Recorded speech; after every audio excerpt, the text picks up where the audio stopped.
In life, some days are good, and some could be better. The same is true for recovery. Both take work, both take adjustments. Finding your path is a key part of your journey, and then it's all about walking it every day. Embrace the good days, the not so good days, and the challenges, and acknowledge how you overcame them. Be open to every part of the journey and welcome it. It's unique and it's all part of you. Find the path to recovery that works for you. Learn more at cdc.gov/stopoverdose. Hello and welcome to another of our Recovery Month special video episodes here on Recovery Stories Have Power. My name is Oliver Books. Throughout the month of September, we are releasing video podcast episodes every week to celebrate Recovery Month with you. We have several terrific guests from all around the recovery field who share their journey into advocacy with us while sharing info from behind the scenes of some major change-making organizations. These conversations cover several parts of recovery advocacy and activism, and all have one very important through line. You can help. This work is not out of reach. This affects all of us, and we need your help. On today's episode, I have the opportunity to chat with Libby Jones, Program Director of the Global Health Advocacy Initiative's Overdose Prevention Initiative. Libby leads their advocacy efforts with the goal of reducing the overdose death rate in the United States. We talk about what advocacy means on a federal level, some of the Overdose Prevention Initiative's goals, and real steps you can take to get involved at every level. Hello and welcome to another episode of Recovery Stories Have Power. Today I am joined by Libby Jones. Hi. Hey. So good to be here. Thanks so much for joining us. Yeah. So can you introduce yourself to our audience and tell us a little bit about who you are and the work that you do? Sure. My name is Libby Jones. I am the director of a group called the Overdose Prevention Initiative at the Global Health Advocacy Incubator. So we are a DC-based nonprofit advocacy group that is focused on working with the federal government to find federal policy solutions that will address the overdose crisis in this country. Wonderful, wonderful. Yeah. So let's jump to the beginning. How did your life lead you to this work specifically? So I'm a child from West Virginia. I grew up actually in southern West Virginia and southwestern Virginia. So, I've seen firsthand the impact that substance use and the overdose crisis has had on my hometown, on my communities. I am very, very lucky because I get to work on my passion project. Being from West Virginia doesn't qualify me necessarily. I'm not an expert in this, but what it does do, and from my own personal experience, that's what inspires me to get out of bed every morning. It inspires me to keep going to the Hill, to keep going to the administration, to just kind of keep trying to move this movement forward.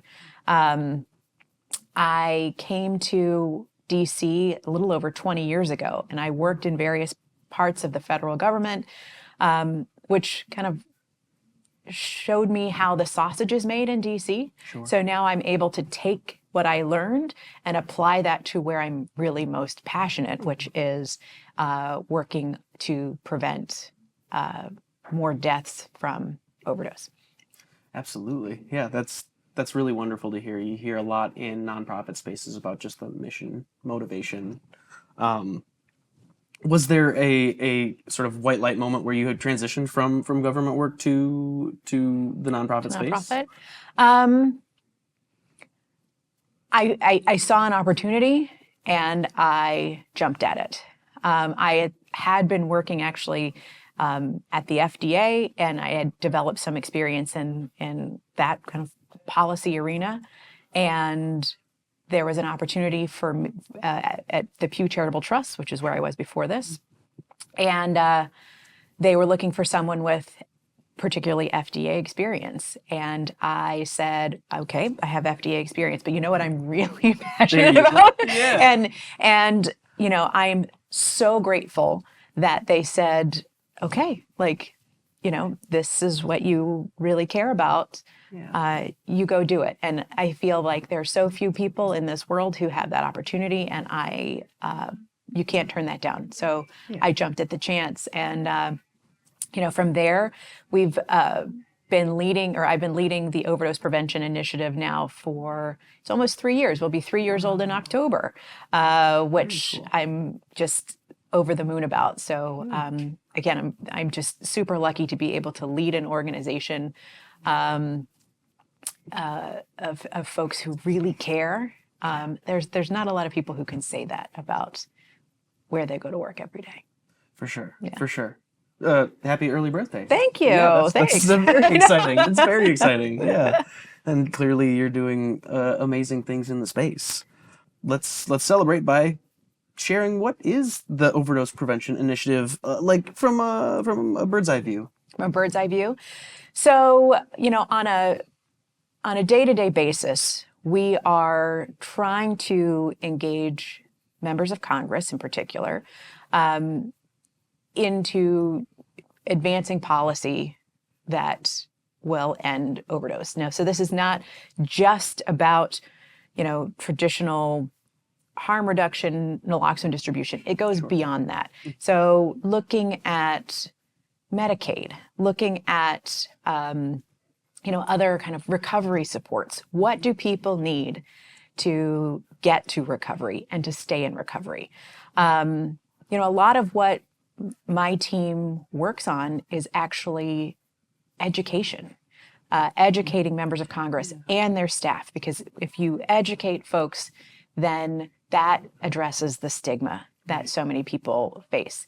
And I think that we've been able to do this in some creative ways. We have been really fortunate to host a number of congressional briefings where members can come and their staff can come and learn from people with lived experience. One of the most meaningful events that we've been able to plan for me was we took a group of members of Congress to a jail. So we took a group of members to the Fairfax County Detention Center back in January, talking about giving a voice to the voiceless. People who are incarcerated can't go to their members of Congress. They can't tell their story. So we had to bring members of Congress to them to understand their stories, to hear, the challenges that they go through. And ultimately, we are advocating for greater access to treatment during incarceration and in recovery services afterwards. So what better people to tell their story than those who are currently incarcerated? So we have this kind of startup mentality at the Overdose Prevention Initiative. We are kind of scrappy, and I think that gives us a lot of ability to be creative. There's always an element of what if we brought some members of Congress to jail? Do you think anybody would go? And then we had, a number of folks who joined us. So I think that's what I like about kind of being in a newer organization.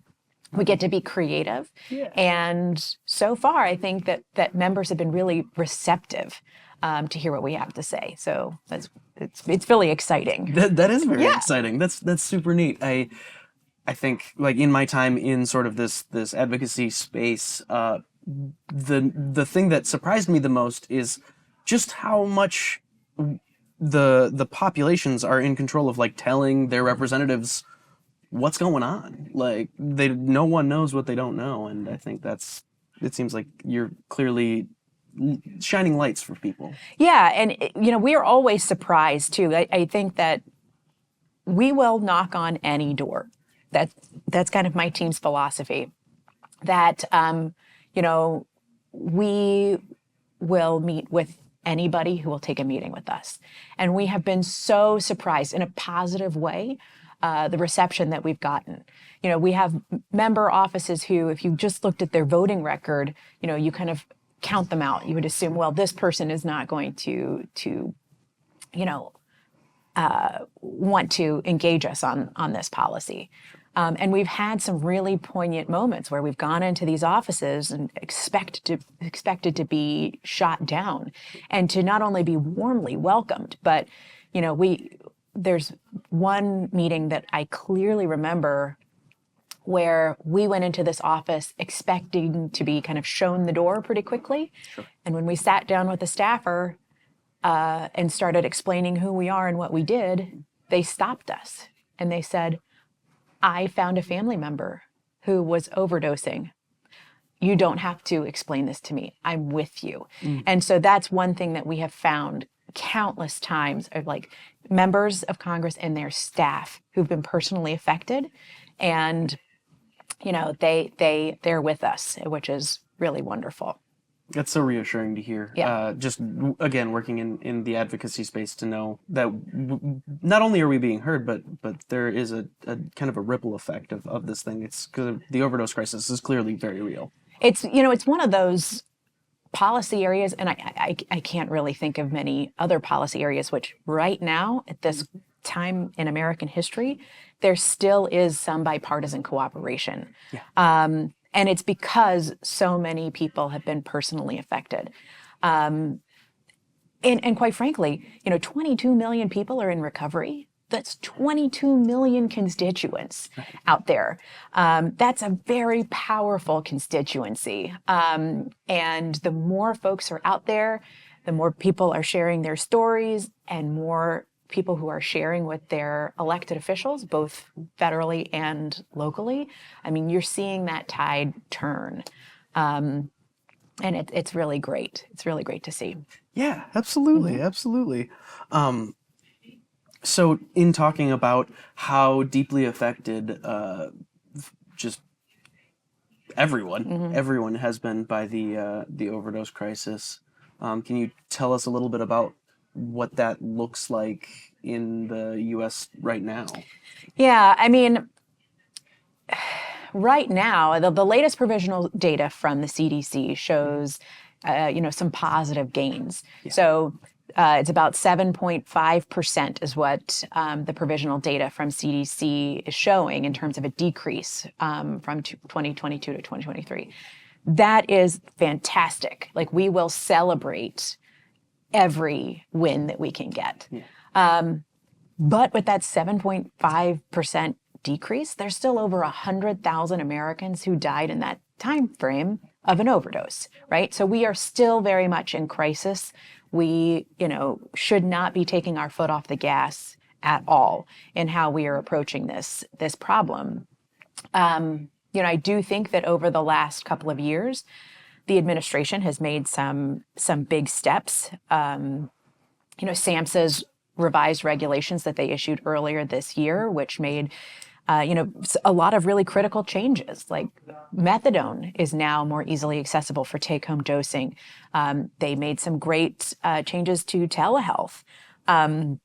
Center for Medicaid and Medicare Services has done a lot on the 1115 waivers. Those would allow for extra Medicaid services to be provided in reentry. Like, that's really fantastic. And I think we also need to give credit where credit is due, and that the Biden administration, in their national drug control strategies, has acknowledged and embraced harm reduction. They're the first group to do that. In Congress, it's been slower. We haven't seen a whole lot of movement in Congress, which is frustrating for me as an advocate. Sure. The last kind of major or significant piece of legislation that we saw get passed is the passage of the MAD Act, and that was 2022. Sure. And so, again, I am a hopeless optimist. I really, really hope that we can see some progress between now and the end of the year. But a lot of this is really caught up in the election politics, right? Which is unfortunate. Yeah. But I'm not only a relentless optimist. I'm someone who practices what I call aggressive patience. I understand. I love that. I understand that passing laws and revising regulations, because again, I've worked in government for so long. Right. I know how the sausage is made. Yeah. It takes years, right, sometimes decades. But, you know, again, over 100,000 people died last year. We are in a crisis. And so kind of watching those slow mechanisms in the government work, you know, can be very frustrating for advocates. So again, we're moving in the right direction, but progress is probably slower than, it's definitely slower than I would like and what a lot of people would like to see. So do you have any words of wisdom for what your everyday person in recovery, advocate, supporter of recovery can do to maybe help grease the wheels a little? Well, I mean, there's 22 million Americans who identify as being in recovery. I suspect that number is probably far higher. Every single one of those stories or people has a story, and your elected officials need to hear those stories. It's quite easy to engage with the people who are elected. Call your congressional office, attend events where you're a member of Congress, is going to be. Invite your elected officials, your congressional folks, your local officials, to come and see a program that you're running. Those types of experiences are really important in kind of combating that stigma and educating our leaders. And as I said earlier, 22 million people, that's a huge constituency. Like, vote, like, and vote, who is here in DC matters. I don't want to say that it doesn't, but the folks that are at the local level, those are really important positions. We work a lot with sheriffs. Sheriff in most places in this country is an elected position. Listen to what your sheriff is saying about treatment. Listen to what your sheriff is saying about their kind of philosophy on how they're, managing this crisis in their community. If you don't know, ask. But like, I just bring the sheriff up as an important person in your community who has a big impact on treatment and recovery. So, yeah, if I can give any advice, it would be vote and tell your story. Tell your story to whoever will listen. It certainly seems as though one of the through lines I'm noticing in all of our Recovery Month programming is just how accessible advocacy actually is. These systems are built to be interacted with, and it seems like, as you said, 22 million. That's a huge number. Huge number, and and every member of Congress is going to have a district office. Sure. Every senator has multiple state offices, right? So if you can't come all the way to DC, engage with the people who are in your local office. You are a constituent. Your member of Congress will care deeply about your opinion because you take that opinion to the ballot box. And so, there are great stories of small organizations inviting an elected official to come and see their organization and to, invite them to fundraisers and things like that, where your elected officials or their staff get to engage and get to talk to folks.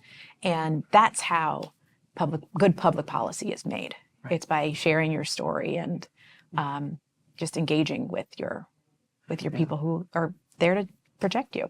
Right. And as an ally, you don't have to be working for some giant national advocacy conglomerate. I think that, just, it seems like it's kind of there. Oh, yeah. If there's a bill that is being debated in Congress that you feel passionately about, you can go to congress.gov, you put in your zip code, it will tell you who your member is if you don't know. And it will have their office phone number and usually an email address. Call, and a staffer will pick up, and you can explain, your position, and they take note of it. They really do. Yeah. So, yeah. For those in recovery, support from friends and family often leads to better outcomes. Here's to those who are essential to helping people find their path to recovery. Visit cdc.gov/stop-overdose for information about treatment options and how to support those experiencing addiction.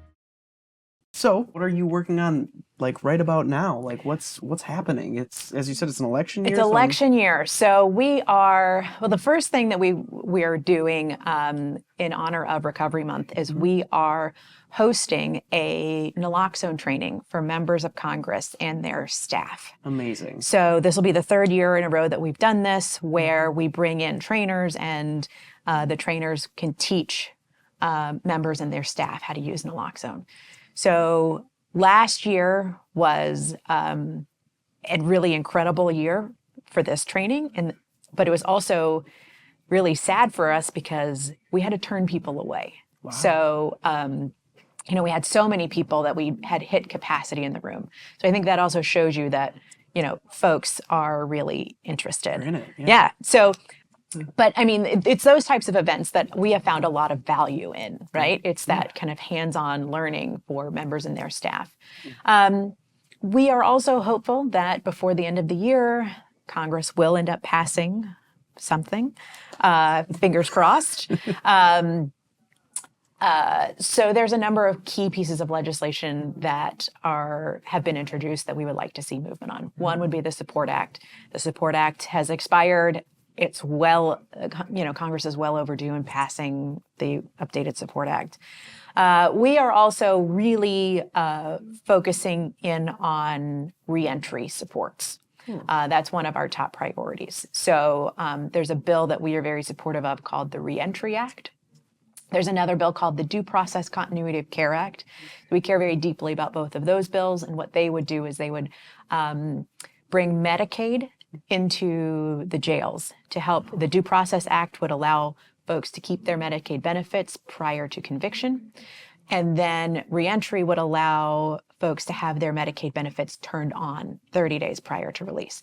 So that would not only provide greater access to treatment, but it's all of those other kind of wraparound services would become available, with Medicaid support. We really feel that that is critically important.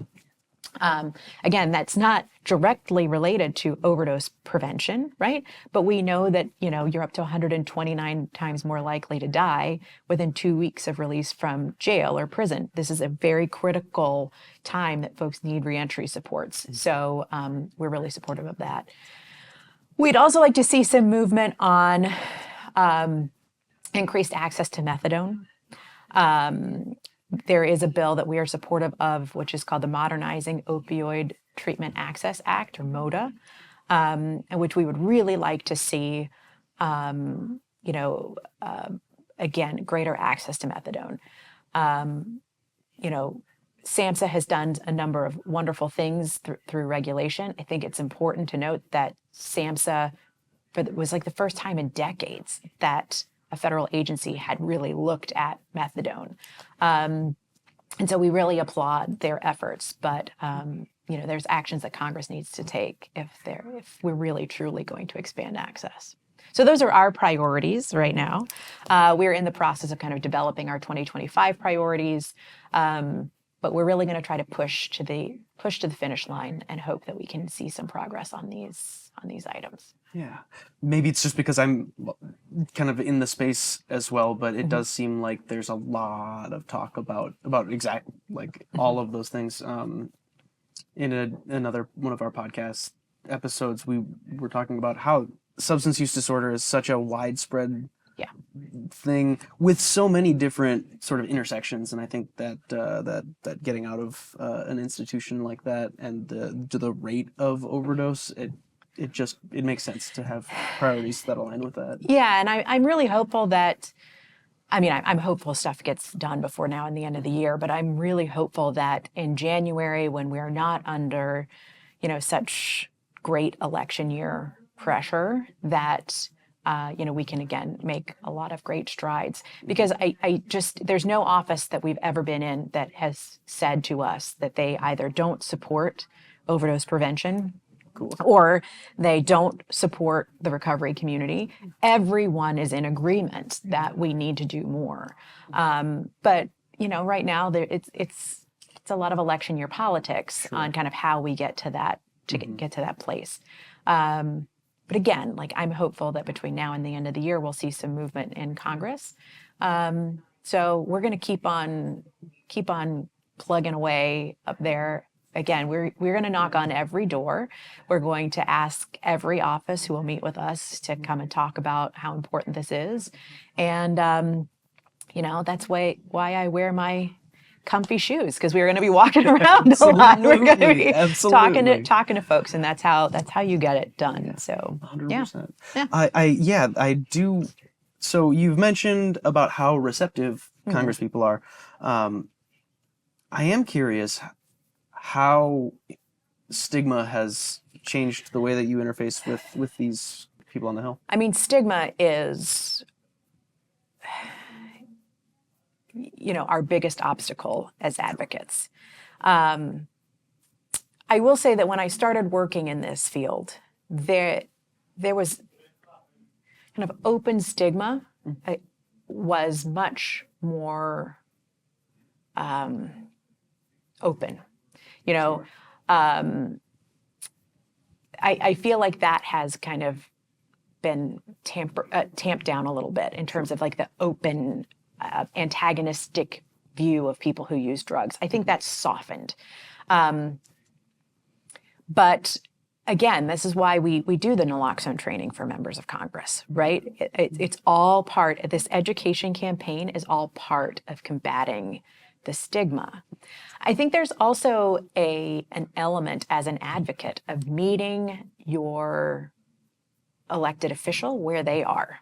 So, for example, I had a meeting in a congressional office. This was a long time ago. And I used the word harm reduction just in my normal spiel about who we are and what we do and what's important to us. Yeah. And they put their hands up. The staffer on the other side of the table put their hands up and said, "We don't talk about harm reduction. This is not, we're not going to talk about harm reduction in this meeting." And so I said, "Okay."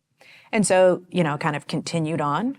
And then later in the conversation, the topic of naloxone came up.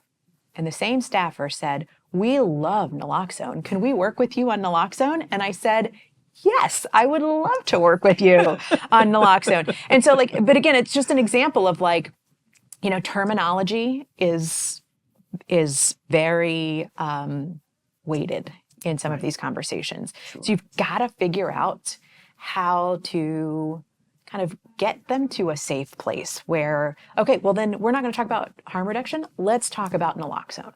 And then we get them to where they need to go. Sure. And so, that's another kind of piece of advice. Like, don't let anybody shut you down. Like, just meet them where they are and figure out kind of how your points of agreement, not where you disagree. Right. That makes a lot of sense to me. Mm-hmm. And in this conversation, I think woven throughout is sort of the inescapable. There are massive differentials in who has access to care. Very specifically along racial lines. Yes. How does that play into the approach that you're taking with some of these services? And advocacy? Yeah. I mean, we talk a lot about equitable access. A lot of what we're doing, MODA is a good example. We were fighting on the front lines for the MAD Act. All of that is about access to treatment, access to these services. But we cannot forget that access is one thing, but access has to get you to outcomes. So ultimately, what we want to see is not just equitable access, we need equitable outcomes. And there are huge disparities and huge equity gaps that are based on race, that are based on income, that are based on geography. And all of that has to be addressed. The 7.5% decrease nationally, again, that's wonderful, and I want to go celebrate on a mountaintop. However, there was a blog that came out from NIDA this week that talks about the really frightening increases in overdose death among older Black men. The impact on Native American, Alaskan Native communities is tremendous. And so while, we again are so excited to see the country as a whole moving in the right direction, what we can't do is leave folks behind. And unfortunately, that's where we're getting. But again, our focus is through policy getting to those equitable access points with the goal of ultimately getting to more equitable outcomes. Sure. And that's going to come later. But that's the eye on the prize. We cannot forget that that's ultimately what we're working on is equitable outcomes from all these policies. Yeah, absolutely. Absolutely. And again, it does, we've got folks like you working on the federal level, and then it goes all the way down. Absolutely. So it's really important to keep that in mind. Yeah, absolutely. But as we approach time, I'm curious so you've outlined all these policy positions and all the things you're working towards. And you've said equitable outcomes are the ultimate goal. Yeah. What are some of the next steps for orgs like yours? Yeah. Like where do we see ourselves? Like what's the plan, I think, going forward? Like what would ideally the space look like in 3, 5, 10 years? Ultimately, I would like to retire. Ultimately, I would love to put myself out of a job, right? Right. Ultimately, I'd like to get to the point where we are not, fully in crisis. I think that January we'll have a clean slate. We'll have a new Congress. We will have a new administration. And so, with new always comes opportunity. And I really would encourage everyone to really kind of get to the question that you just asked earlier about equity. We really need to be focusing on that over the next, 3 to 5 years. Really, focusing on where there are those gaps and trying to figure out policies that will address those gaps. Because I think, again, as a whole, we're moving in the right direction. But in the next 3 to 5 years, we need to understand and really focus on making sure that certain populations, again, geographies, that they're all getting equitable access. And ultimately, we can all have great outcomes. Absolutely. Absolutely. And I think the combating stigmatization and humanizing people who use drugs is a really wonderful way to get people involved. I think these are stories worth knowing. And I think the more people share their stories, the more that they will hear. When you're preaching truth to power, then you start realizing that those folks also have their own stories, right? One thing that again, working with members of Congress, one thing that we've seen really over the last 2 or 3 years has been an amazing growth in the amount or the number of members of Congress who've come forward with their own family's personal stories. This was such a taboo issue, even 5 years ago. Members of Congress not only were not going to talk about it, but it would have been a political liability, right? And now you have members of Congress who come forth and talk about their family's struggles. And that's really powerful. There's an op-ed that was written by Congressman Bacon of Nebraska. It came out in Newsweek where he's talking about methadone. And he mentions in the article that he had 3 brothers who passed away from overdose and drug use.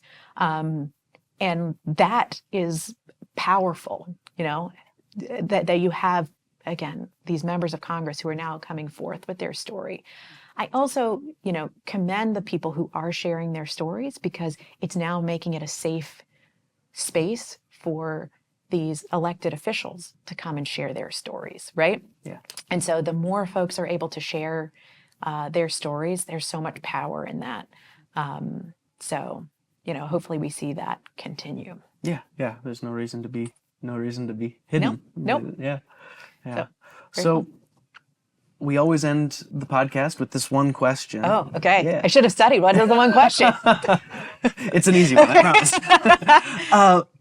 What's one piece of advice you have for our listeners? I have so much advice. We want it all. Yeah. I mean, I guess going back to my earlier statement of being aggressively patient, right? There are, the wheels of government take a long time, right? But that doesn't mean that you sit there and passively wait for these things to happen. You have to understand and not be frustrated that these things take time. There's opposition on every issue. But continue to plug away, continue to share your story, continue to knock on doors. That's what I mean by being aggressively patient, understanding that this isn't going to change overnight. We didn't get here overnight. So it's going to take time. But unless people are kind of aggressively being patient and not giving up, that's how we're going to win. That's how we're going to make progress. So that's kind of my little soapbox for the day. Amazing. We love it. Libby, thank you so much for being on the pod. Well, thank you so much. Thank you for listening to Recovery Stories Have Power. You can find all of our episodes at facesandvoicesofrecovery.org/podcast. And a big thank you to Libby Jones and all the challenging and incredible work the folks at the Overdose Prevention Initiative are doing. That wraps up our Recovery Month video specials, but stay tuned, we have some more very exciting things in the works, so make sure to like, subscribe, all of that good stuff. This show is produced and engineered by me, Oliver Books. Opening and closing music is Come On Home by our friend Chris Tate, and shout out to the good folks at his RCO Passenger Recovery in Hamtramck, Michigan. Comments or questions, send us an email at podcast@facesandvoicesofrecovery.org. Don't forget to rate us and subscribe on your favorite podcasting platform, and thank you so much for listening. We'll see you next time.